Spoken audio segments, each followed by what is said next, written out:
Is obesity a choice or is it not a choice?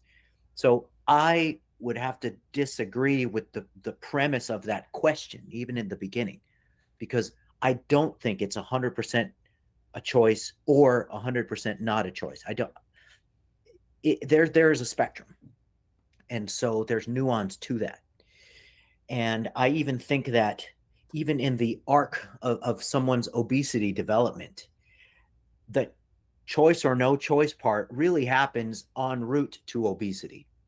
So, in certain socioeconomic and educational circumstances, um, it can very well be the case that somebody didn't have any say in their becoming obese, or they're getting to a state of obesity because they may have grown up in a family that was just overeating, and the parents are feeding the infants, toddler, adolescents, all the way through. It's been an overfeeding extravaganza, and they were just unaware of that. So they were in a highly obesogenic food environment from birth.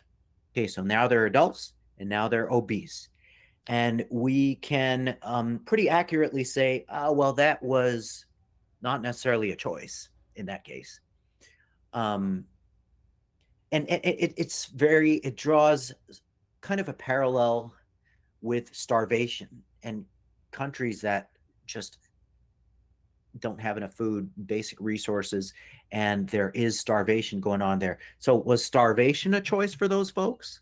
Well, definitely not. And on the other side of the coin, if your environment is just so, with the variables lined up just right, then you may not necessarily have a choice in the development of obesity. Okay, so with that out of the way, telling people with obesity that you have no choice in your state of obesity. You have no agency. You have no autonomy. You have no control over getting out of that state of obesity. I think that's a problem when you universalize that.